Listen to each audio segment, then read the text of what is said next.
नमस्कार साथियों, स्वागत है आप सभी लोगों का हमारे चैनल यूपी उत्कर्ष पर। और मैं आप सभी लोगों के सामने हाजिर हूं। आज हम लोग एक ऐसे इंपॉर्टेंट विषय पर यहां पर बात करने वाले हैं जिसको लेकर बहुत सारे बच्चों के दिमाग में कुछ कंफ्यूजन है। जैसा कि आप सभी लोग जानते हैं कि यूपी में एलटी ग्रेड 2025 का नोटिफिकेशन आउट हो चुका है। हमारे फॉर्म भरने का प्रोसेस जो है वो प्रोसेस भी शुरू यहाँ पर हो चुका है। और उसी प्रोसेस के शुरू होने के बाद जो अब अगली जंग है ये है कि मैम पेपर को प्री और मेंस दोनों में डिवाइड किया है। ठीक है, तो हमें पहले जो है वो पहले तो मैम प्री की तैयारी करनी है, लेकिन क्या हम प्री के साथ साथ मेंस की भी तैयारी कर सकते हैं, या प्री और मेंस के लिए हमें अलग अलग पढ़ना पड़ेगा, या मेंस जो है वो मेंस के लिए हमें कुछ अलग पैराडाइम पे जाना पड़ेगा, प्री जो है उस प्री के स्टैंडर्ड कुछ अलग यहाँ पर होने वाले हैं। तो आज आपके इन्हीं सभी प्रश्न जो है, इन प्रश्नों का जवाब मैं इस वीडियो में आप लोगों को देने वाली हूँ कि जितने भी बच्चे जो एलटी ग्रेड साइंस से तैयारी कर रहे हैं, चाहे वो साइंस से उन्होंने फॉर्म भरा हो, फिजिक्स और केमिस्ट्री से, या फिर उन्होंने एलटी ग्रेड बायोलॉजी से फॉर्म भरा हो, वो दोनों ही बच्चे किस तरीके से प्री और मेंस की तैयारी को एक साथ कर सकते हैं। ठीक है,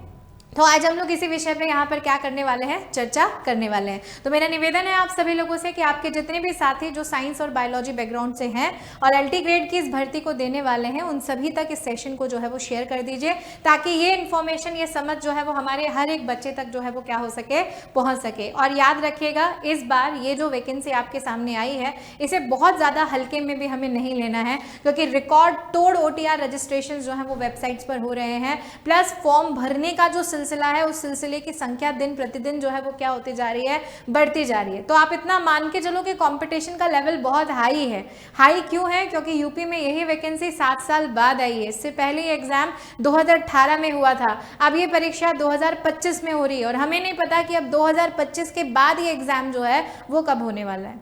तो हाथ पे हाथ धर के नहीं बैठना है ना, बिल्कुल भी नहीं बैठना है। और ये भी नहीं सोचना है कि इस बार नहीं तो चलो अगली बार सही, लेकिन वो अगली बार कब होगा हमें नहीं पता। और हो सकता है अगर अगली बार जब तक भी हो तो शायद हम ही ओवर एज हो जाएं, जैसे कि 2018 के बाद जो बच्चे वेट कर रहे थे उनमें से बहुत सारे बच्चे जो हैं वो कहीं ना कहीं इंतजार करते करते ही ओवर एज हो गए हैं। ठीक है, तो जब मौका हाथ में आया है तो उस मौके को छोड़ना नहीं है, उसके पीछे पूरी जी जान से जुट जाना है, क्योंकि आप जब एग्जाम देने जाओगे तो आपको एक बहुत ह्यूज कॉम्पिटिशन का सामना इस बार करना पड़ेगा। ठीक है, तो ये चीज अपने जहन में बिल्कुल भी रख लो, यानी बिल्कुल भी लापरवाही हमें पढ़ने में किसी भी कीमत पर यहाँ पर इस बार नहीं करनी है। और ये जो साल है ना 2025, ये कहीं ना कहीं यूपी में शिक्षक भर्ती की तैयारी कर रहे बच्चों के लिए एक सुनहरा साल ही आया है कि इसी साल एलटी ग्रेड भी आपके पास आ गया, इसी साल जो है वो यूपी टीजीटी और पीजीटी के एग्जामिनेशन की फाइनल डेट भी डिक्लेयर हो गई, यूपी टेट भी हमारे पास जनवरी में आने वाला है, और भी कुछ वैकेंसीज जो है वो आप लोगों के सामने जो है वो जल्द ही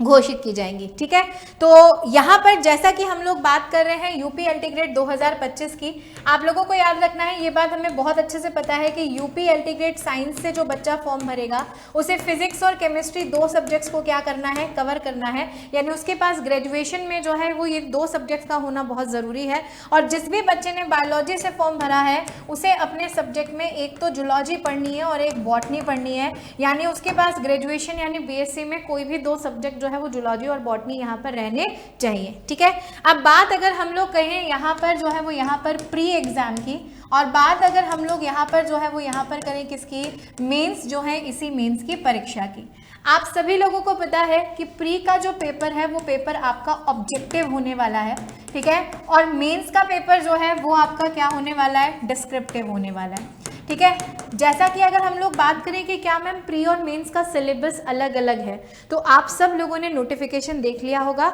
आपके सिलेबस में कोई चेंज नहीं किए गए हैं। ठीक है, यानी आपको बताया भी गया है कि प्री और मेंस परीक्षा होगी, लेकिन मेंस के लिए जो सेपरेट सिलेबस है वो सेपरेट सिलेबस आपको नहीं दिया गया है। यानी एक बार के लिए हम लोग ये मसौदा तैयार कर सकते हैं कि मैम प्री और मेंस का सिलेबस सेम रहने वाला है, क्योंकि सिलेबस में कुछ छोड़ा भी तो नहीं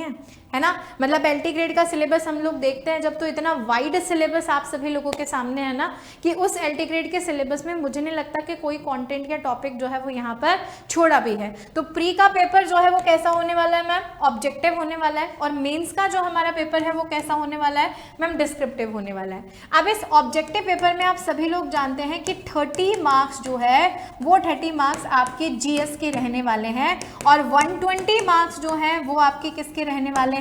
मैम, 120 मार्क्स आपके सब्जेक्ट के यहाँ पर रहने वाले हैं। जैसे कि अगर मैं बोलूँ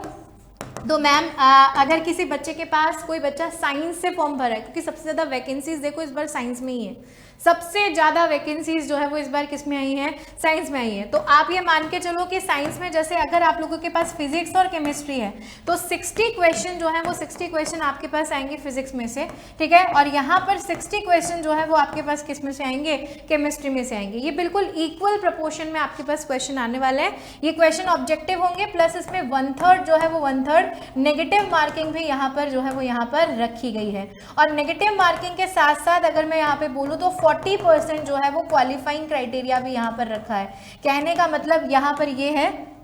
कि ऑब्जेक्टिव पेपर है, जीएस यहाँ पे आने वाला है, 120 मार्क्स जो है वो सब्जेक्ट के हैं, ठीक है, जिसमें से 60 क्वेश्चन फिजिक्स के, 60 क्वेश्चन केमिस्ट्री के। ऐसे ही अगर आप बायोलॉजी से पेपर दे रहे हैं तो 60 क्वेश्चन जूलॉजी के और 60 क्वेश्चन बॉटनी के, प्लस इसमें गलत करने पर नेगेटिव मार्किंग है, यानी बहुत अच्छे से कॉन्सेप्ट क्लियरेंस होना जरूरी है, ठीक है। और दूसरी बात जो है इसमें 40% क्वालिफाइंग क्राइटेरिया है, यानी आपको टोटल जो है वो टोटल अगर मैं यहाँ पे बात कर चलूँ तो मैम टोटल हमारे पास 150 नंबर का पेपर है और 150 में से 40% अंक आना हमारे पास बहुत जरूरी है, यानी कि मिनिमम जो है ये मान के चलो कि 60 मार्क्स तो आपको लाने ही पड़ेंगे, तब आप मेरिट के लिए आगे जो है वो बढ़ पाओगे। जो बच्चे 40% नहीं ला पाएंगे उनको मेरिट में भी नहीं रखा जाएगा,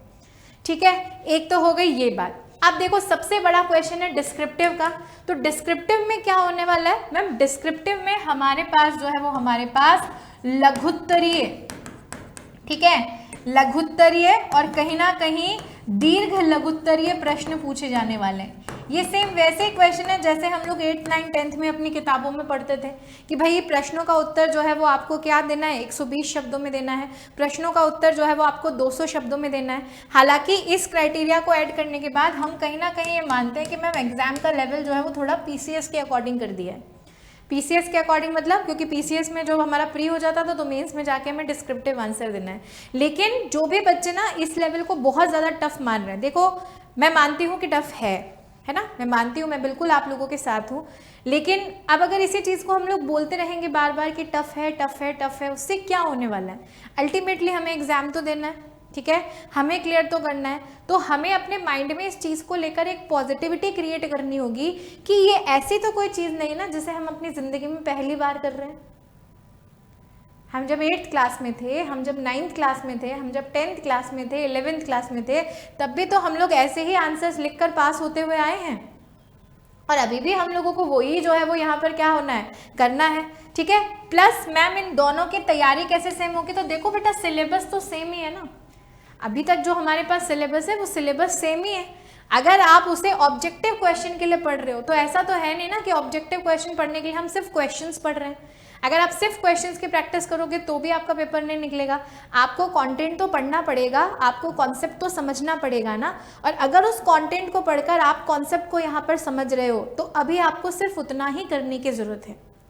अभी सिर्फ और सिर्फ उतना ही करने की जरूरत है, क्योंकि वही चीज यहाँ पर आप लोगों के काम आने वाली है। अगर यहाँ पर किसी क्वेश्चन को आपसे जो है वो थोड़ा सा लॉजिक देके पूछ लिया तो हो सकता है उस क्वेश्चन को यहाँ पर आपसे सीधा पूछ लिया जाएगा, ठीक है, कि बताइए न्यूटन की गति के द्वितीय नियम को समझाइए। अब न्यूटन की गति का द्वितीय नियम तो हम लोगों ने यहाँ पे भी पढ़ा है ना, ठीक है, यहाँ पे भी पढ़ा है, बस हमें क्या करना है कि उसी न्यूटन की गति के द्वितीय नियम को यहाँ पर 120 शब्दों में लिखना है।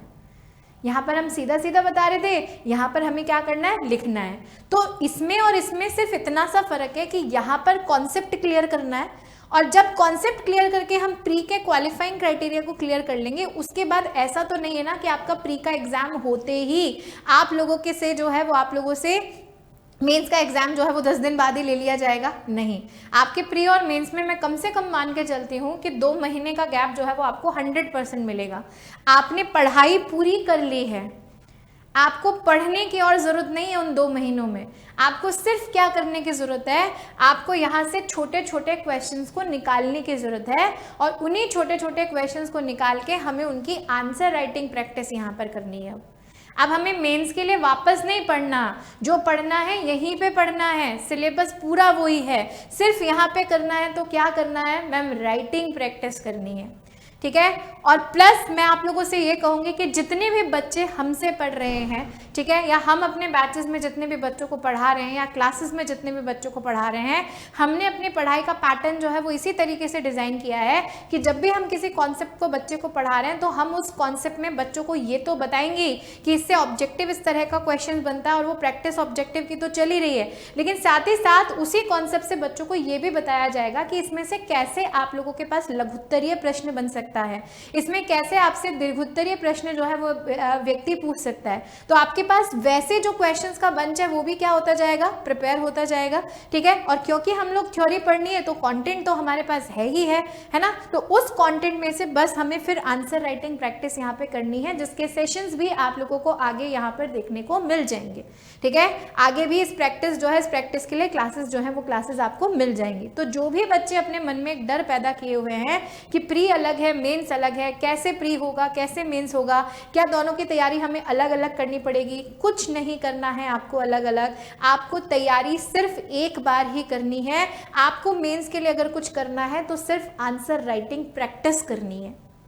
ठीक है, और कुछ नहीं करना। पढ़ तो आप यहीं पे लोगे सारा, ठीक है, यहीं पे पढ़ लोगे। अब सबसे बड़ी बात है कि मैम इसके लिए हमारी स्ट्रेटेजी जो है वो स्ट्रेटेजी क्या होनी चाहिए, हमारी रणनीति क्या होनी चाहिए। तो देखो सबसे पहला जो स्टेप होता है ना वो होता है कॉन्सेप्ट क्लियरेंस, ठीक है, कॉन्सेप्ट क्लियरेंस। और कॉन्सेप्ट क्लियरेंस के साथ साथ आप इसी कॉन्सेप्ट को क्लियर करते हुए अपना सिलेबस कंप्लीट करो। जब तक आपने कॉन्सेप्ट नहीं पढ़ा, टॉपिक नहीं पढ़ा, उसको क्लियर नहीं करा, तब तक आगे की बात करना मुझे नहीं लगता सार्थक है, ये व्यर्थ है। और जैसे जैसे आप इन दोनों को साथ में पढ़ रहे हो, है ना, आप अपने कॉन्सेप्ट को क्लियर कर रहे हो प्लस कॉन्सेप्ट क्लियर करते करते टॉपिक पढ़ते पढ़ते अपने सिलेबस को कंप्लीट करते जा रहे हो। इसके साथ में आपको उस चैप्टर से जुड़े हुए एमसीक्यूज करने हैं। जैसे सपोज मैंने आप लोगों को फोर्स एंड मोशन वाला चैप्टर पढ़ाया,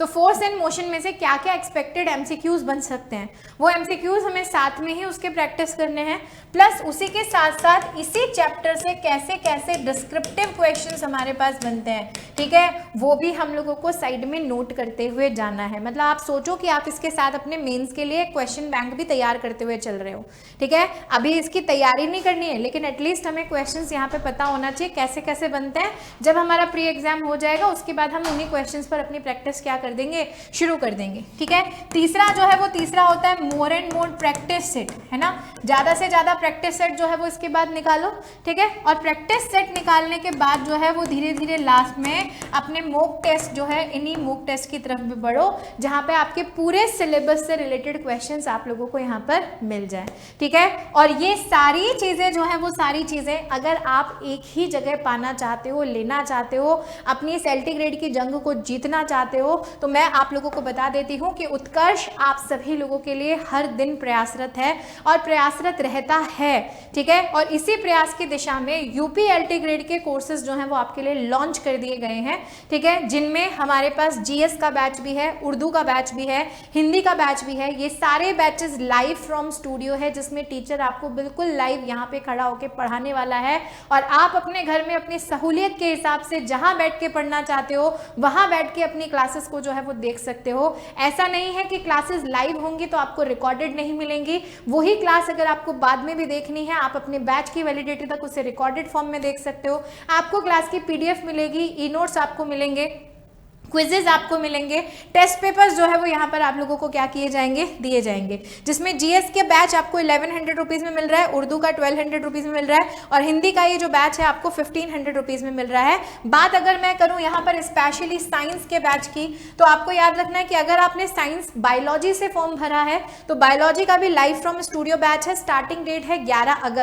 अगस्त से बैच शुरू होने वाला है और जिस पैराडाइम में मैंने आपको बताया है तैयारी करवाई जाएगी, सेम उसी पैटर्न पे तैयारी करवाई जाएगी। मतलब मैं कहूंगी कि इस बैच में आप अपने प्री और मेंस दोनों की तैयारी कर सकते हो,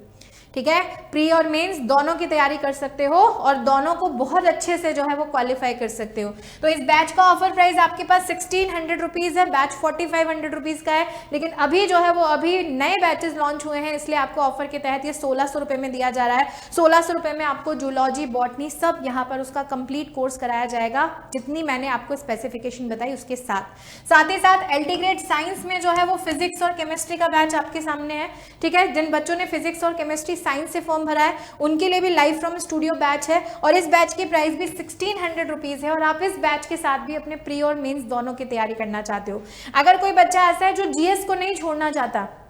वो कहता है कि मैम मुझे जीएस और सब्जेक्ट दोनों की तैयारी करनी है, तो आप लोगों को याद रखना है कि आप सभी लोगों के पास बायोलॉजी प्लस जीएस का भी कॉम्बो बैच है और साइंस प्लस जीएस का भी कॉम्बो बैच आप लोगों के सामने है। कॉम्बो बैच अगर आपको लेते हैं तो थोड़ा सा जो है वो प्राइस में आपको बेनिफिट मिलेगा। वहां पे अलग से जीएस का बैच 1100 रुपीज का है, लेकिन यहाँ पर कॉम्बो बैच में आपको जीएस और साइंस दोनों जो अपने सब्जेक्ट हैं वो 2100 रुपीज में यहाँ पर मिल रहे हैं, जिसके तहत आप जो है वो आप फर्स्ट प्री की भी तैयारी कर लोगे, प्लस आप अपने सब्जेक्ट के मेंस की प्रिपरेशन भी बहुत अच्छे से इन कॉन्सेप्ट्स के साथ कर पाओगे। हिंदी प्लस जीएस का भी कॉम्बो बैच है और उर्दू प्लस जीएस का भी कॉम्बो बैच हमारे सामने है। तो जिस रणनीति से मैंने आपको बताया है, अगर उस रणनीति से आप अपने सब्जेक्ट की तैयारी करना चाहते हैं तो उत्कर्ष एक विश्वास का नाम है, एक बहुत शानदार प्लेटफॉर्म आपके पास है। और हमारे टीचर जो है वो टीचर बहुत मेहनत के साथ आप सभी लोगों के साथ मेहनत करते हैं, क्योंकि हमारा लक्ष्य, हमारा रिजल्ट कहीं ना कहीं आपकी सफलता है। तो उसी सफलता से जुड़ने के लिए आप लोग जुड़ सकते हैं इसी यूपी उत्कर्ष के यूट्यूब चैनल से। साथ ही साथ आपको इन बैचेस को लेने के लिए करना क्या है, आपको अपने फोन में उत्कर्ष के ऐप को डाउनलोड करना है। उत्कर्ष के ऐप को जैसे ही आप डाउनलोड करेंगे और अपनी जो रिक्वायरमेंट्स है उन्हें फिल करेंगे, वैसे ही आप ऑल एग्जाम्स में जैसे ही जाएंगे वहां पर आपको यूपी एग्जाम्स में जाना है, और यूपी एग्जाम्स में जाकर जो है वो आपको ये सारे बैचेस वहां पर दिख जाएंगे, जिनको आप वहां से क्या कर सकते हैं, अवेल कर सकते हैं। तो याद रखिए क्लासेस शुरू होने वाली हैं 11 अगस्त से, जल्दी से तैयार हो जाइए ताकि प्री और मेंस दोनों की जंग को हम लोग बेहतरीन तरीके से जीत सकें। आज के लिए इतना ही, धन्यवाद साथियों।